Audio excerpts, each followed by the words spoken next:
My name is Jake, welcome to the channel. In today's video, I want to talk about dividend investing versus option selling for passive income. Now, I've never talked about option selling ever on my channel. I've been creating YouTube videos for about 5 years. And so this is something that I really not talked about, but I've been doing for a while. And if you watched my video from a couple of weeks ago where I talked about reaching barista fire, financial independence and retired early, a couple of weeks ago, I talked about, my sources of income.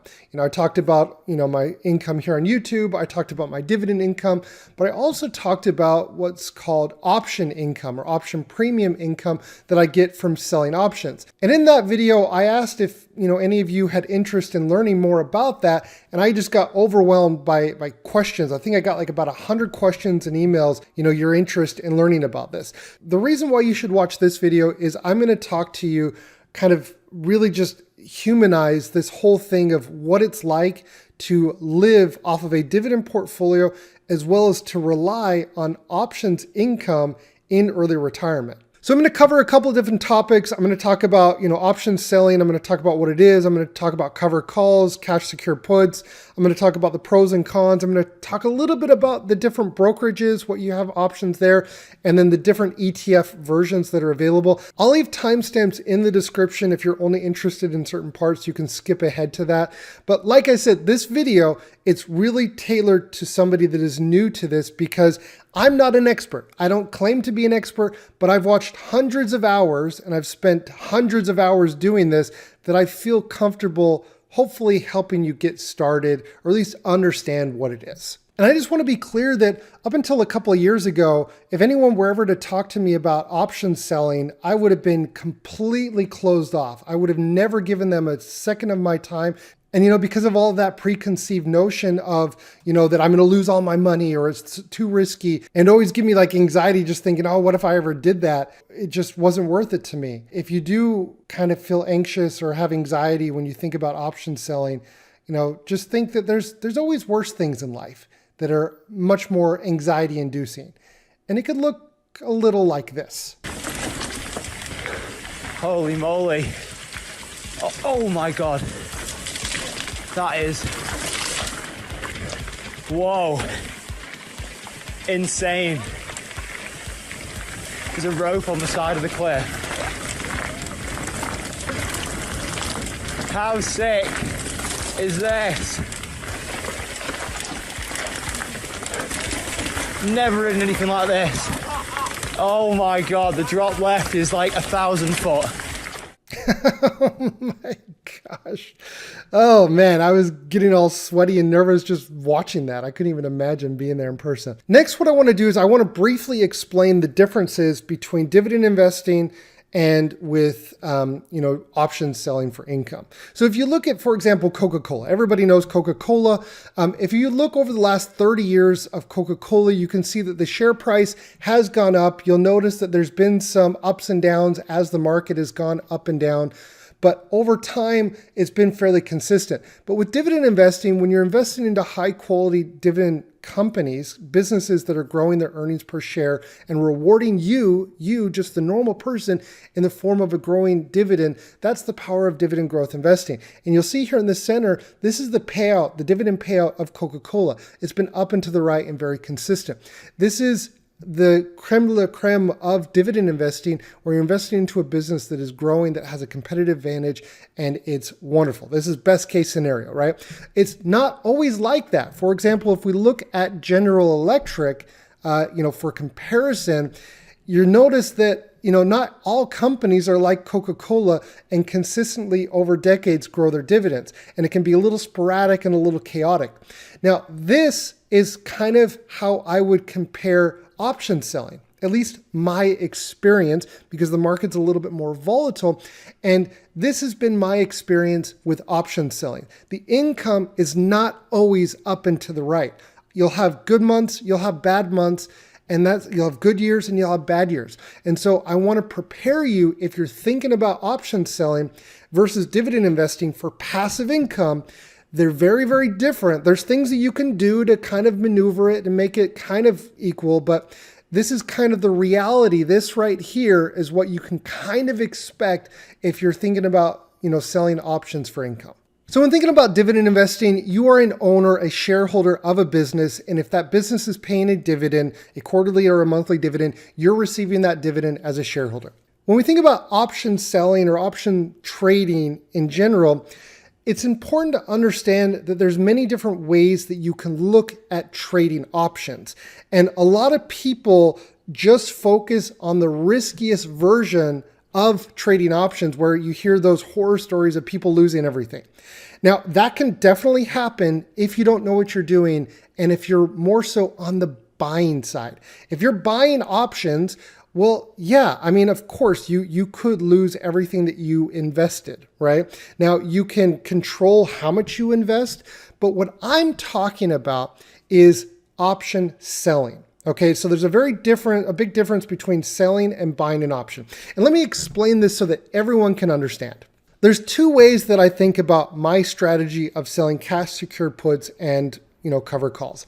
The way that I think about it is, first, when you are selling, you effectively are acting as the insurer, kind of like an insurance company. Now, I'm going to use an example here with car insurance. How many times did you buy car insurance and not get in an accident, but you still had to pay the premium? Well, in this case, when you sell options, you are the insurance company, where you are collecting the premium from someone and you are acting as the insurance company. Now, the cool thing with this is you have a lot more control of the parameters, or I guess the conditions of that contract, right? You get to pick and choose the time frame and the price. Okay, so when you're selling options, think of it as you're the insurance company and someone else is paying you for that insurance. And in some cases, you're going to collect those insurance premiums and nothing's going to happen. It's going to expire and then you just collect the premiums. There are going to be cases when you get a little bit more aggressive with the premiums, and you may actually have to end up purchasing shares. Okay, so but at its core there, I want you to think about when you sell options, whether cash secure puts or cover calls, and I'll get to that in a second, you are the insurance company. Another way that I like to think about it, when people are trading options, it's like, the stock market, it's a big market, right? People are coming and exchanging goods and services for money. And I think of it kind of as like, for better or for worse, kind of like a casino. You are the house, you're the casino, and you set the terms, and everybody else is kind of playing at the casino. And have you ever heard that term, the house always wins? Well, it's kind of like that with selling options, because you're the house and you set the terms. So I think of options selling as kind of, you're the casino, you're the house, you set the rules, as well as you're the insurance company. So now that we have that broad understanding, I want to share a couple of things that are really important when talking about options. Is when we talk about options, we're always talking about contracts. And when you trade a contract, you're trading one contract. That means you're trading 100 shares. So if you're talking about Google, if you want to trade an option on Google, you need to have 100 shares. Okay, one contract equals 100 shares. So that's important to understand. So if you go on your brokerage and you're looking at that, one contract is 100 shares. Another thing that's really going to, make sense once you start doing this is that time is money. You probably have heard that before. Time is money. Timing of how long you have a contract is greatly going to impact the amount that you're going to make from selling an option. I'll give you an example. With the auto insurance, if you get auto insurance for your car, for a week, it's obviously going to be less than if you were to get it for a month or 6 months. It's the exact same thing with the options. Like I said, you're kind of like the insurance company when talking about selling options. The last thing here that I want to briefly touch on is volatility. Volatility is everything when it comes to trading options. If you're selling options on a company that has high volatility, you're going to get higher premiums. But if you're selling options on a low volatility, a low risk company, right, your premiums are not going to be very high, right? It all comes down to risk. Let me give you another real life example. You have, the insurance company. If you got a 16-year-old in a Dodge Charger or, a really fast car, the premiums are going to be higher because the risk is higher. But if you have somebody that's in their 30s or 50s and is driving maybe a Toyota Corolla, the insurance premiums are going to be lower because there's less volatility, there's less risk. And so it's really important that you understand that from that lens, that you're the insurance company, okay? And that's how you view this. And so understanding that different stocks carry different volatility and the market as a whole will provide more volatility. When, for example, right before the Fed talks about interest rates, that's a major market event, the volatility will be higher. Right after the event, the volatility will be lower because there's more, there's news, people have clarity. And so it's important that you understand that piece. All right, now let's talk about covered calls. I think this is the easiest way for people to start. If you're thinking about selling options, covered calls are probably the easiest way. And let me explain how this works so that everybody can understand. So let's use an example. You own 100 shares of any stock, right? Doesn't matter the stock. And you own 100 shares and they cost you $100. And an example of a covered call would be, you could say, you know what? I'm willing to sell my shares of this stock, of all 100 of my stock, for a certain price. I bought it for $100. You know what? I'm willing to sell it for $120 in 6 months. And you're like, you know what? Hey, that's a win-win. I can sell it in 6 months. I held it for a year, so you're going to get lower taxes, right? You're going to get a qualified tax or a long-term capital gain because you held it for a year. So that's something you want to make sure that, when you sell these, that it's kind of around, do you want to sell it for a long-term or a short-term capital gain? But let's say, you know what? I'm going to sell it in 6 months for $120. And to do that, you're going to go on the market and say, hey, who wants to pay me a premium today for the right to buy my shares, my 100 shares for $120? And depending on the stock and the volatility, someone's going to say, yeah, I'll take that. I'll take that bet. And I will pay you $500 today, cash, for the right to buy your shares, your 100 shares, for $120 a piece. And you think, you know what? That's great. If the shares of your company are above $120, what happens is at the expiration, those shares will be assigned and will be called away from you. So what that means is if it's over $120, the other person that paid you the premium has the right to purchase your shares at $120. And you keep the premium of $500. You're happy, you sold it for a 20% gain, plus you got the premium. Now, another example could be, well, what happens if the shares go up to $150, a 50% gain? This is one of the cons of covered calls, is your profit is limited in this case. And so if the shares were to go up to $150 by June 1st, well, you have to sell them for $120, but you also keep the premium of $500. That's one example of where covered calls come up short in a raging bull market. Okay, so just understand that that is the risk with covered calls. The risk with covered calls is in a bull market, you sacrifice some of the potential gains, but because we're talking about in the future, we just don't know what the market's going to do. So that's the first example. Another example would be, well, let's say, the market tanks. Let's say the shares go from $100 to $80. Well, in that case, what happens is you keep your 100 shares and the premium of $500. And what you can do in June, you could do it again. You could sell the rights to someone else in the future to sell them for $100. You could just kind of roll it. You could do it over again. Okay, so that is how a covered call works. And it's the same whether you do it with ETFs or individual stocks. You're selling someone else the right to purchase your shares at the time and price that you designate, that you choose. And that's where I'm talking about, you're the house, you're setting the stakes, and someone else is going to pay you based off of your terms and conditions. That is a covered call. Next, let's talk about cash secured puts. The main difference here with cash secured puts and covered calls is with covered calls, you actually own the shares. With cash secured puts, you don't own the shares yet, but you're putting the money aside in the event that you have to actually purchase the shares. Okay. And really briefly, there's two main strategies with cash secured puts. The number one strategy, the one that I personally do, is you're writing a cash secured put with the intention of not purchasing it, okay?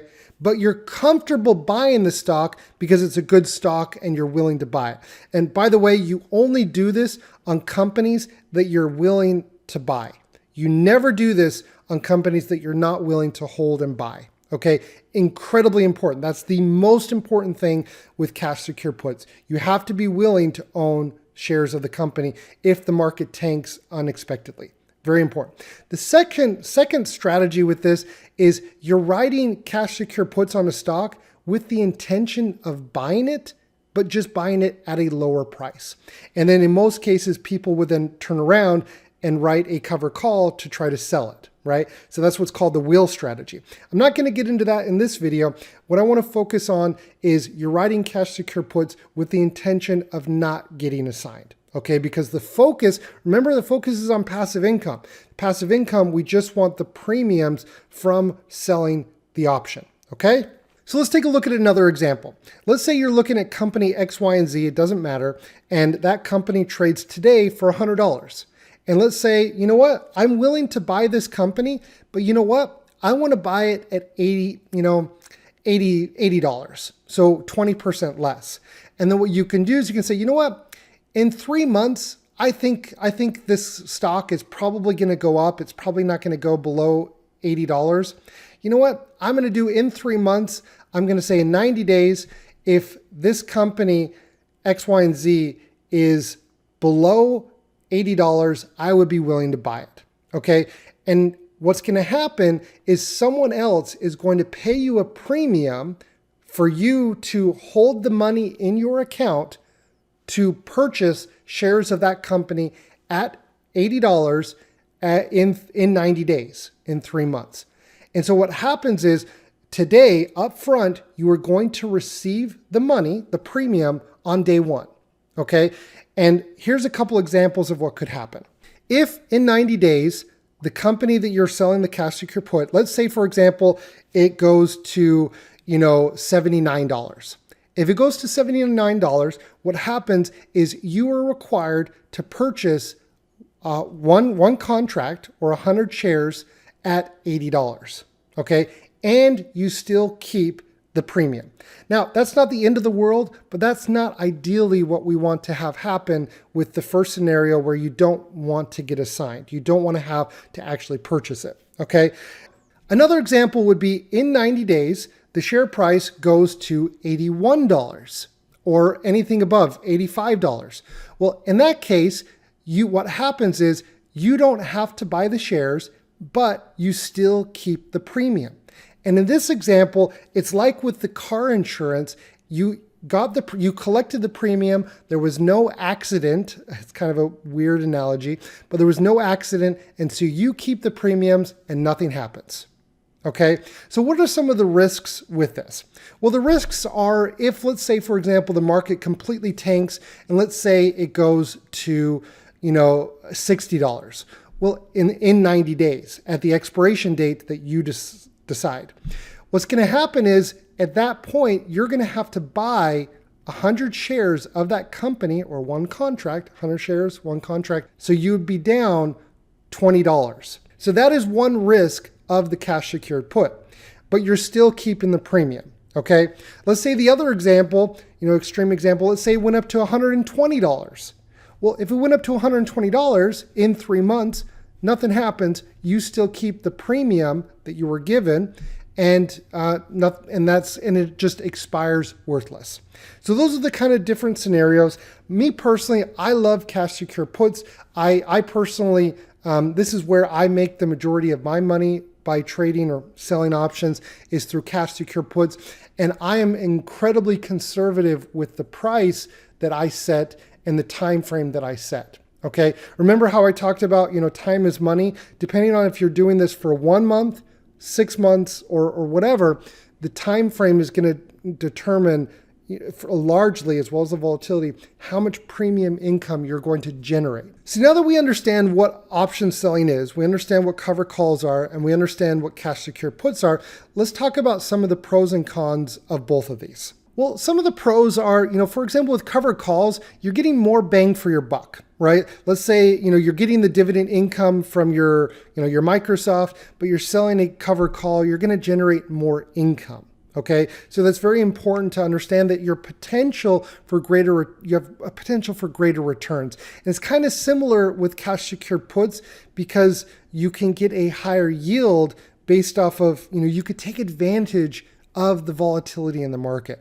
So the potential, and I want to put an emphasis on potential, the potential for greater returns with this strategy. Another pro with both of these is you are in the driver's seat. Remember the analogy with the casino? You are the house. You set the time frame, you set the price, and you're in control. And I absolutely love that about selling covered calls and cash secure puts because you're deciding the scenario here. And so that's a huge advantage when you're in control of the price and the time frame.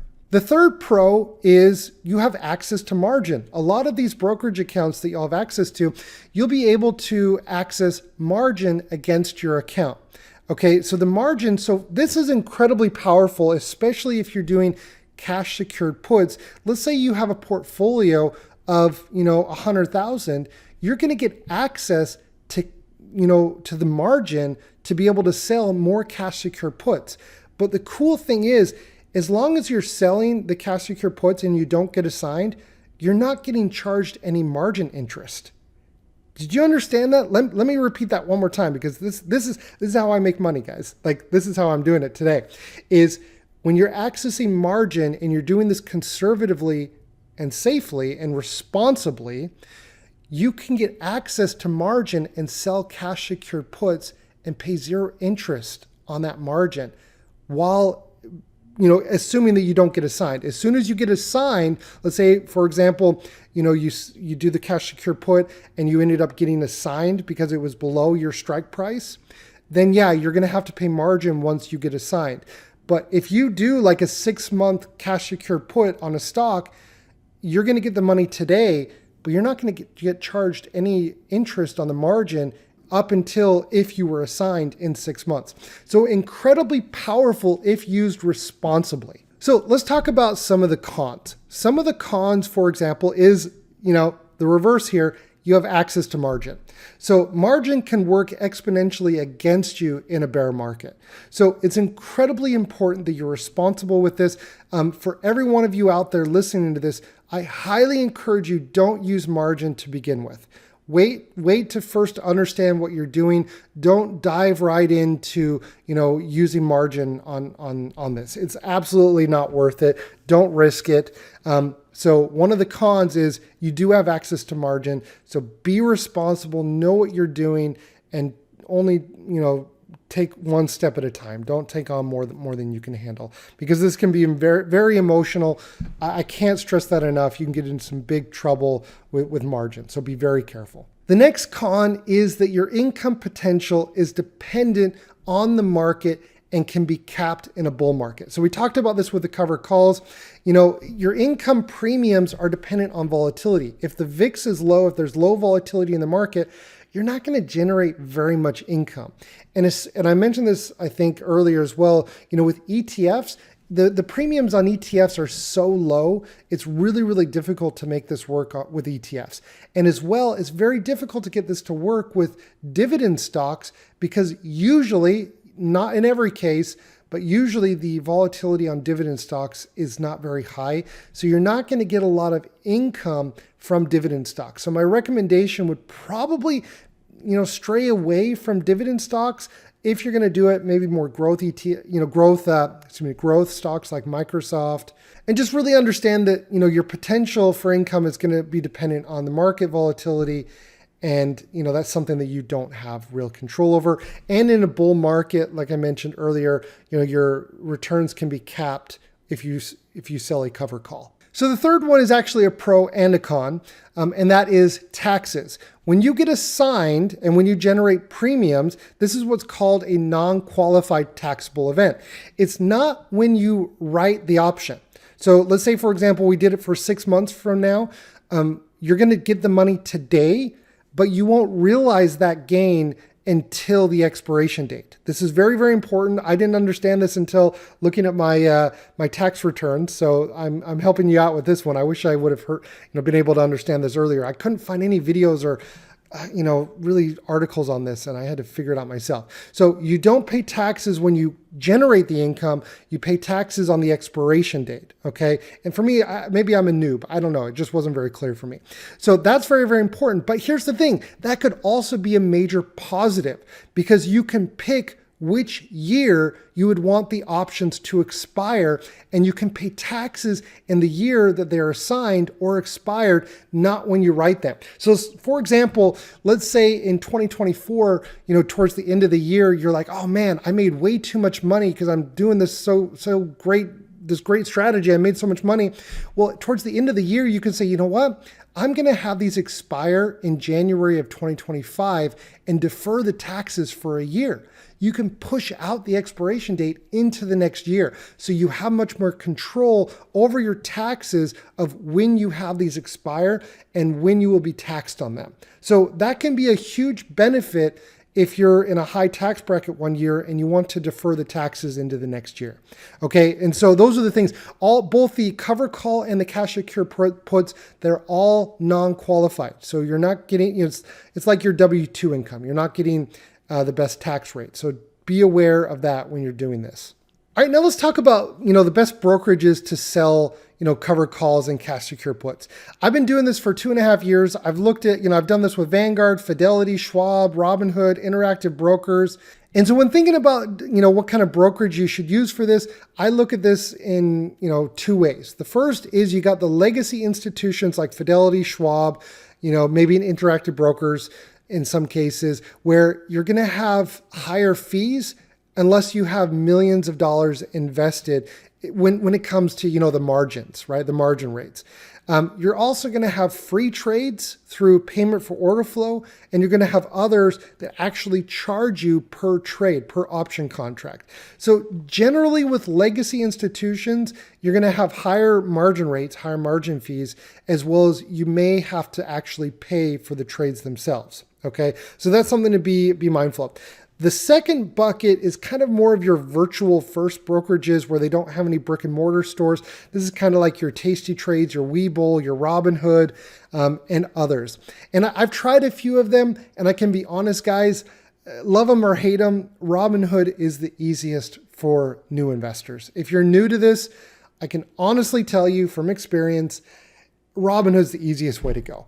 It's all from payment for order flow, so those trades are free. You could debate whether that's the right thing or not. For most people watching my channel, I think 90% of you would probably be better off if you're new to this, just sticking with a simple one like Robinhood. I've been using Robinhood for a couple of years. Love them or hate them. I do have an affiliate link, or a referral link if you want to check it out in the description below. I think you get like $5 or something like that if you use my link. But use whatever brokerage you want. But I'm just telling you, from my experience, Robinhood has been the most seamless. It's the interface. It's the margin fees. For example, with Robinhood, you're really going to get some of the lowest margin rates. If you have Robinhood Gold right now, you'll pay like 8%. This is obviously dependent on the Fed. The one that has the lowest is actually Interactive Brokers, but their user interface just is like from the 90s. And really quick, just so you can visualize this is another reason why I recommend Robinhood. With Fidelity, for example, if you're just a peasant and you're just getting started, you're going to have higher margin rates. You really have to have a lot invested. The whole rich gets richer. You're going to have higher margin rates unless you have a lot invested into some of these brokerages. So just be aware of that. That's once again why I like Robinhood. So the last thing here, if you don't want to do this yourself and you want to, just buy an ETF that will do this for you, you can do that. You got dividend ETFs like SHD, VYM, DGRO that are just traditional dividend ETFs. You also have cover call ETFs. I don't see a lot of cash secured put ETFs. I think there's a few out there, but I avoid those. There are cover call ETFs. Not all cover call ETFs are created equal. You want to make sure when you're looking at a cover call ETF, there's a couple of things that you want to focus on.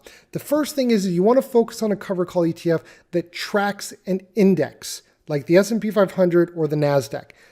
Don't buy. I'm telling you guys, don't buy this crap that has, it's just tracking one stock.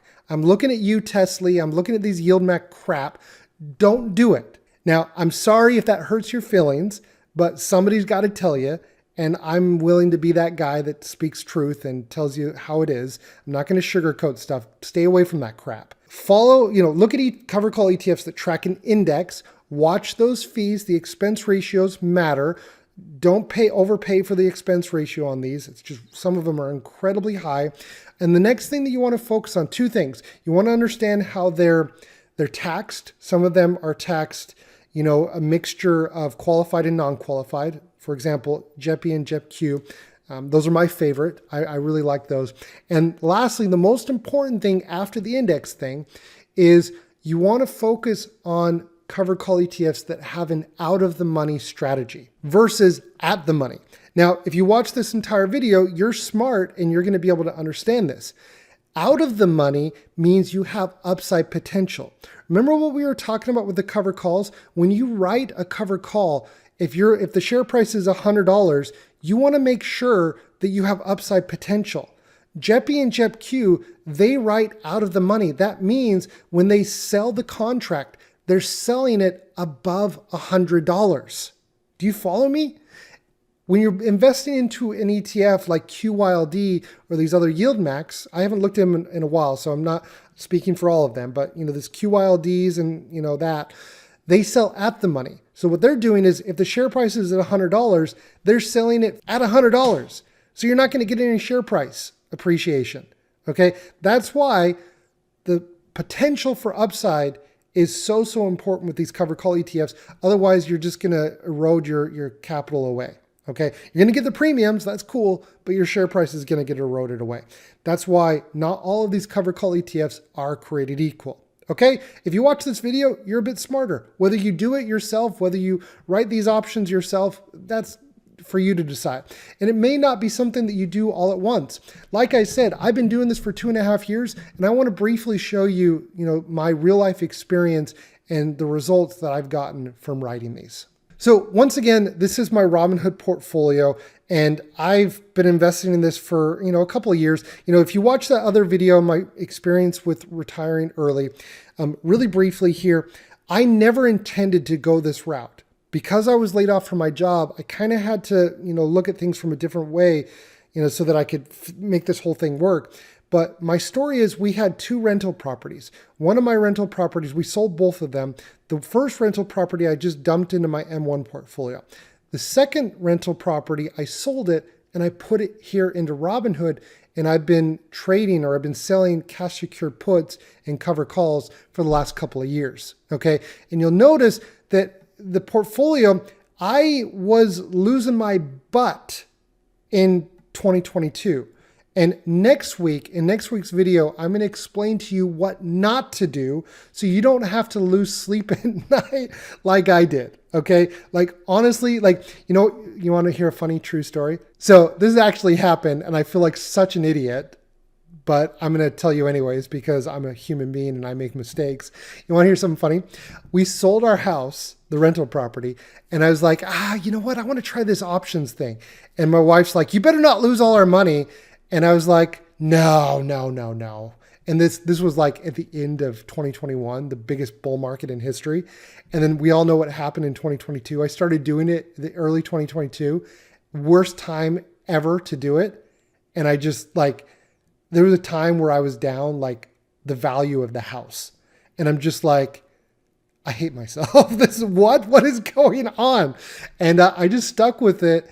And, the market works in cycles, but I will tell you, if you're serious about this, next week, I will talk about what not to do and some things that I learned to help you not lose sleep at night like I did. And so I just want you to know that this stuff can be very difficult, especially if you've never done it before. And if you do want somebody to talk to, like I said, guys, I'm not an expert. I don't have all the answers. But if you do want somebody to talk to where you're like, you know what, if I could just talk to somebody to ask them about this, because you can watch hundreds of videos like I did, and you could learn this all yourself over, weeks and weeks and hours and hours. If you just want to jump on a call and you want to talk to me, I did set up a site here where you can talk to me directly. I have like it per hour. I price it very affordably. I don't charge crazy amounts of money. Like book time with me directly to talk about dividend investing, but I also added another service to talk about options selling. So if this is something that you're interested in and you just want to jump on the phone and talk to me about it, I can share with you real life personal experience.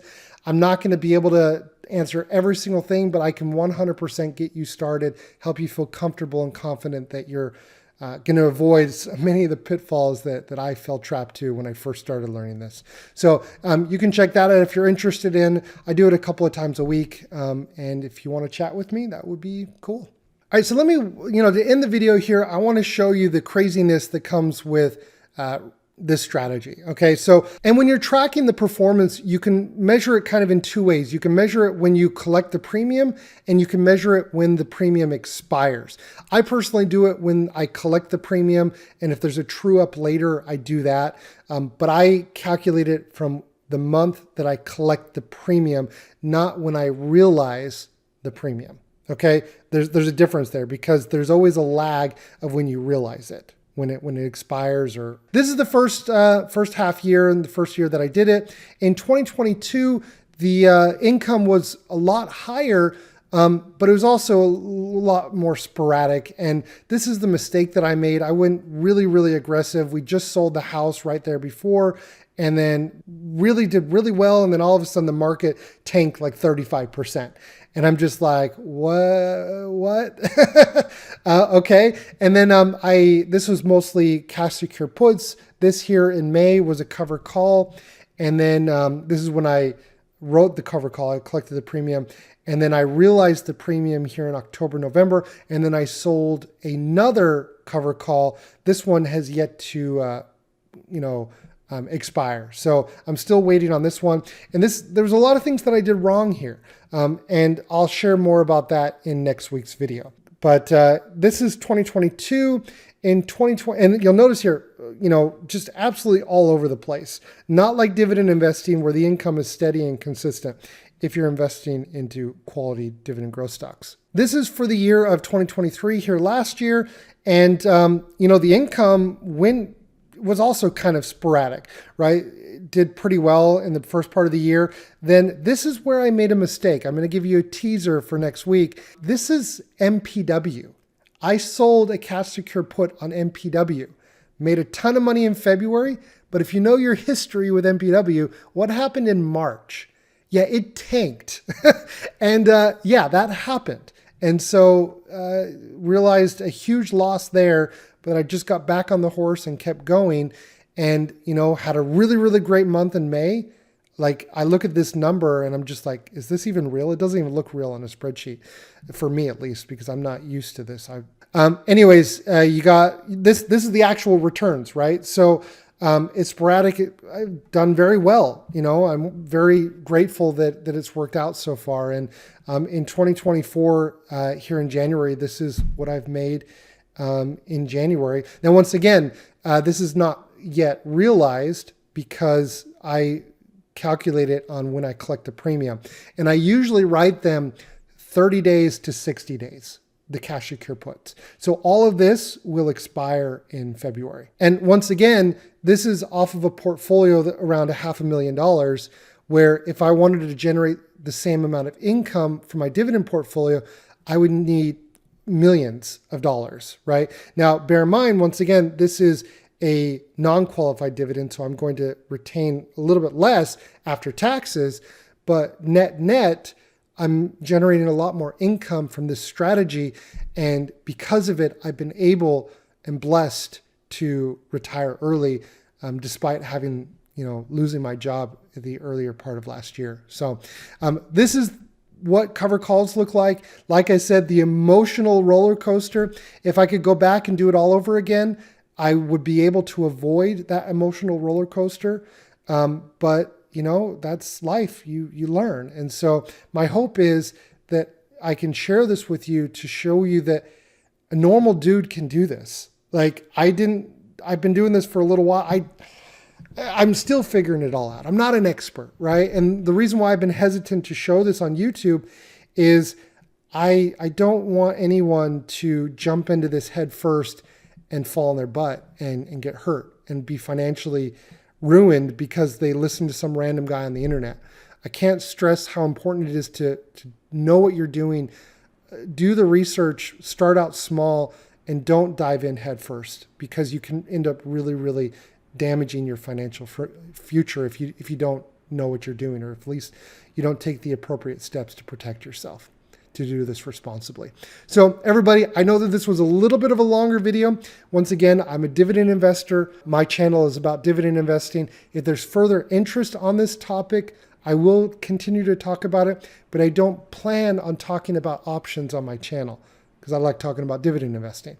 But if there is interest, hit me up. Love to chat with you. So hope that this was helpful. Hope it opened your eyes to something new. And I'll see everybody in next week's video. Please subscribe. Please subscribe. You know what? I think we're gonna be friends. Can everyone say hi to my friend? That's crazy. I just wanted to say thanks. I'm glad you came along, partner.